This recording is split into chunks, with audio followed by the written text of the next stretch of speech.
이번 영상에서는 국내 해외 주식과 ETF 등 금융자산에 투자를 해서 소득이 생기면 세금이 몇 프로가 어떤 방식으로 붙는지 구체적으로 살펴볼 건데요. 어떤 세금이 붙는지가 중요한 이유는 세율이 다르기도 하지만 저번 영상에서 살펴본 금융소득 종합과세제도 이자나 배당소득으로 2천만 원 이상 잡히면 초과한 부분이 종합소득으로 잡혀서 살벌한 누진세율이 적용되기 때문이에요. 본론으로 가기 전에 먼저 주식을 사면 어떻게 이득을 볼까요?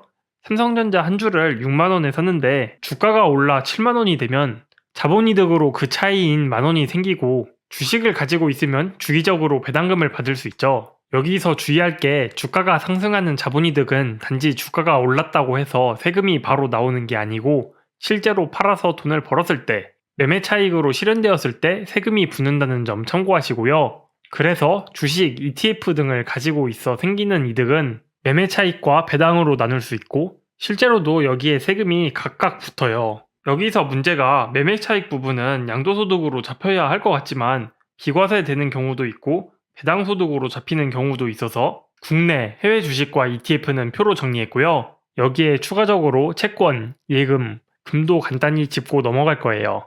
이 표는 이번 영상에서 전부 설명할 거라 영상을 다 보시면 쉽게 이해하실 텐데 지금은 보기만 해도 머리가 아프니까 마지막에 다시 띄우기로 하고 일단 본론으로 들어가겠습니다. 먼저 국내 주식입니다. 현재 국내 주식의 매매 차익에는 세금이 없습니다. 양도소득세가 붙지 않아요. 대신 예외적으로 대주주인 경우나 비상장 주식 등에는 매매 차익에 양도소득세가 붙습니다. 여기서 1번 대주주가 뭐냐? 요건을 볼게요. 대주주 요건은 시가총액 기준 10억 이상 갖고 있거나 지분율이 코스피는 1%, 코스닥은 2% 이상인 경우인데 5할이라 시가총액과 지분율 기준 중 하나라도 해당되면 대주주가 돼서 양도소득세가 붙어요. 다만 22년까지만 해도 대주주에 가족 요건이 있어서 예전에는 삼성전자를 내가 7억 원어치, 자식이 5억 원어치 있다면 합산해서 10억을 넘었기 때문에 대주주였지만 23년 현재는 대주주 가족 합산이 폐지돼서 내거 7억 원만 기준으로 하면 소액주주라 양도소득세가 붙지 않는 소소한 변화가 있었고요. 다음으로 2번 소액주주가 상장 주식을 증권시장 통하지 않고 양도하는 경우 3번 소액주주가 비상장 주식을 양도하는 경우 이렇게 예외적으로 양도소득세 대상이 되는 세 가지 경우 살펴봤고요. 보통 예외에 해당을 하지 않기 때문에 국내 주식을 거래할 때는 매매 차익이 비과세가 되는 거예요. 그리고 배당금은 대주주고 소액주주고 관계없이 배당소득세 15.4%가 붙어요. 요 예외는 매매차익 이야기예요. 다음은 국내 ETF인데 국내 주식형 ETF와 그 이외의 ETF로 나눠볼게요. 국내 주식형 ETF는 지수조정 ETF나 섹터 ETF처럼 국내에 상장된 주식 현물을 자산으로 하는 ETF인데 코덱스 200, 타이거 200 같은 게 있어요. 국내 주식형 ETF는 국내 주식을 모아놓은 거라 방금 설명드린 국내 주식과 같다고 보시면 돼요. 주식 매매 차익은 비과세니까 국내 주식형 ETF의 매매 차익도 비과세고요. ETF의 배당을 분배금이라고 하는데 분배금에는 주식 배당금처럼 15.4% 배당소득세가 붙는다. 국내 주식과 똑같죠? 다음은 국내에 상장된 기타 ETF, 방금 본 국내 주식형 ETF를 제외한 인버스, 레버리지 같은 파생, 원자재, 채권, 해외 주식 등등인데요. 분배금에는 똑같이 15.4% 배당소득세가 붙지만 매매 차익은 주의해야 할 게 세 가지인데 첫째, 비과세가 아니고 15.4% 배당소득세가 붙습니다. 둘째, 양도소득이 아니고 배당소득으로 잡히기 때문에 2천을 넘으면 금융소득 종합과세 대상이 될 수 있어요. 셋째, 매매 차익을 계산할 때는 보유기간 과세 방식으로 해요. 보유기간 과세는 뭐냐? 실제 ETF의 매매 차익에 세금이 붙는 게 아니고 매매 차익과 보유기간 동안 가표기준가의 차이를 비교해서 더 적은 금액에 과세를 해요. 예시를 두 가지 들어볼게요. 먼저 파생형 ETF인 코덱스 레버리지의 2월과 4월의 종가와 가표기준가를 가져왔어요. 2월에 사서 4월에 팔았다면 매매 차익은 약 935원이지만 같은 기간 가표기준가의 차이는 5원밖에 안 되죠. 그러면 둘 중 작은 5원이 한 주당 배당소득으로 잡히는 거예요. 그래서 레버리지, 인버스 등의 ETF는 가표기준가가 거의 변하지 않아서 세금이 거의 없게 되고요.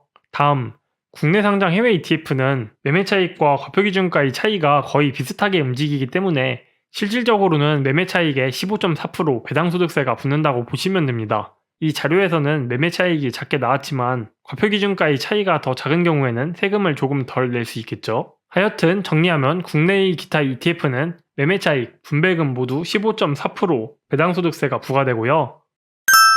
다음은 해외 주식입니다. 해외 주식은 매매 차익의 22% 양도소득세가 부과되는데요. 주의하실 게 양도소득을 산정할 때는 달러가 아니고 결제일의 기준 환율로 계산한 원화 기준이에요. 예를 들어 애플 한 주를 150달러에 사서 140달러에 10달러 손해를 보고 팔았는데 하필 살 때는 결제일의 기준 환율이 1000원이었고 팔 때는 1300원이었다면 실제로 환전을 했는지와는 무관하게 살 때는 15만원, 팔 때는 18만 2천원으로 봐서 양도소득은 3만 2천원이 되는 거예요. 그리고 1년 동안의 해외 주식 양도소득에서 250만원이 기본공제되고 이익과 손실을 합산해서 계산하는 손익통산도 되는데 아까 국내 주식 설명할 때 대주주, 비상장 주식 등은 양도소득세 대상이 된다고 했었잖아요. 해외 주식 기본공제와 손익통산을 양도소득세 대상 국내 주식과 합산해서 계산해요. 이것도 예를 들어보면 올해 내 양도소득이 애플 2000, 테슬라 마이너스 1000, 소액주주인 삼성전자 마이너스 500, 대주주인 SK 하이닉스 마이너스 300이면 애플의 양도소득에서 테슬라, SK 하이닉스의 손실을 빼고 기본공제 250만원까지 뺀 450의 22%가 양도소득세가 됩니다. 소액주주인 삼성전자의 손실까지 빼면 안 돼요. 나중에 국세청에서 우편 날아와요. 다음은 배당인데요. 주의할 게 배당소득세는 해외에 내는 거지만 어쨌든 배당소득으로 잡히기 때문에 다른 금융소득과 합해서 2천만원을 초과하면 금융소득 종합과세 대상이 됩니다. 국가별 배당소득세 세율을 알아볼게요. 우리나라는 세율이 지방세 빼고 14%잖아요. 이 14%를 기준으로 이거보다 높은 미국, 일본은 그만큼 내고 끝, 14%보다 낮은 중국은 부족한 부분 4%에 지방세 0.4%까지 더해서 최종적인 세율은 14.4%가 됩니다. 그래서 우리나라 주식은 지방세까지 해서 15.4%인데 미국과 일본은 우리나라보다 세율이 높은데도 실제 내는 세율은 낮은 특이한 결과가 나오죠. 내가 실제로 원천징수 당하는 세율은 여기 참고하시면 되고요. 다음은 해외 ETF인데 해외에 상장된 ETF와 국내에서 상장되었지만 해외 지수를 따라가는 ETF로 나눠서 볼게요. 해외 ETF는 QQQ, SPY, VO 같은 건데 방금 설명한 해외 주식과 완전히 똑같다고 보시면 돼요. 매매 차익은 양도소득세로 22%, 해외 주식과 합산해서 250만원 기본공제와 손익통산이 적용되고요. 분배금도 해외 주식처럼 배당소득세로 국가별 세율을 따른다. 반면에 국내 상장 해외 ETF, 에이스 미국 S&P 500, 타이거 미국 나스닥 100 같은 상품인데요. 이건 아까 본 국내의 기타 ETF랑 완전히 같은데 SPY, QQQ 같은 거와 비교해 보려고 다시 가져왔습니다. 매매 차익의 15.4% 양도소득세가 아니고 배당소득세가 붙고요. 분배금에도 15.4% 배당소득세가 붙습니다. 구유기간 과세도 아까 설명했죠. 마지막으로 기타 금융자산들, 예금, 채권, 금을 국내, 우리나라 기준으로 짧게 마무리할게요. 예적금 이자는 기본적으로 이자소득세 15.4%인데 예외적으로 비과세나 분리과세 되는 상품들이 있어요. 비과세, 분리과세 대상 상품에서 나오는 소득은 금융소득 2천만원에 잡히지 않기 때문에 금융소득이 많다 하시는 분들은 금리 조금 손해보시더라도 비과세나 분리과세 상품을 하는 게 세금 측면에서 더 이득이 되실 수가 있고요. 채권은 매매 차익은 주식처럼 비과세고요. 이표, 쿠폰에는 이자소득세 15.4%가 붙습니다. 예외적으로 환매조건부 채권이라고 해서 투자자가 채권을 매수할 때 금융기관 등에서 약정기간을 짧게 해놓고 다시 사기로 하는 채권이 있는데요. 환매조건부 채권의 매매 차익은 비과세가 아니고 이자소득으로 잡힌다. 그리고 할인채의 할인액도 이자소득으로 잡혀 이자소득세를 내야 하고요. 주의하실 게 채권의 이자소득은 보유기간 과세라고 해서 이표를 실제로 받지 않더라도 이자소득으로 잡힐 수가 있어요. 무슨 말이냐? 3개월마다 이표 100원을 주는 이표채로 예를 들어볼게요.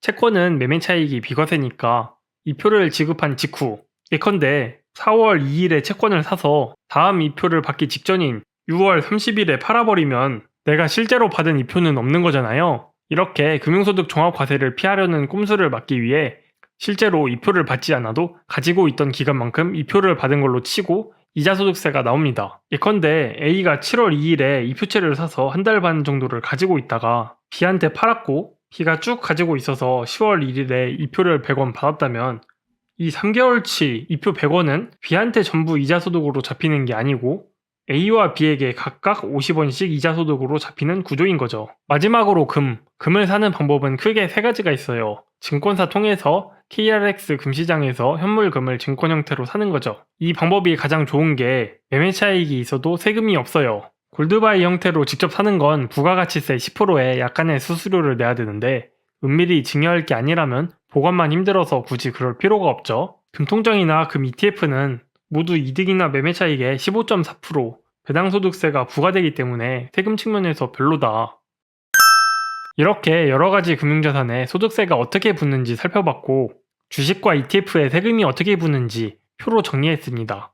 그리고 25년부터는 주식과 ETF, 표에는 없지만 채권의 매매 차익이 모두 금융투자소득으로 잡혀서 금융투자소득세 대상이 되는 거 참고하시고요. 금융소득 2천만 원이 순수하게 이자와 배당으로만 채운다면 적은 금액은 절대 아니지만 몇 년치 이자를 한 번에 몰아받거나 국내 상장 해외 ETF의 매매 차익을 실현하는 과정에서 몰려버리면 순식간에 넘을 수 있는 금액이다 보니 내가 받을 소득이 어떤 소득으로 잡히는지 정확히 알고 계시는 게 중요할 것 같고요. 분리과세 되는 ISA, 연금저축, IRP 계좌도 적극적으로 활용하고 고배당주는 피해서 이 금융소득을 최대한 줄여보시면 되겠습니다. 그러면 오늘 영상은 여기서 마치고 다음 영상에서는 배당의 이중과세와 이를 조정하기 위한 크로스업, 배당세액 공제, 그리고 이 제도가 왜 생각보다 쓸모없는 제도인지를 살펴보겠습니다.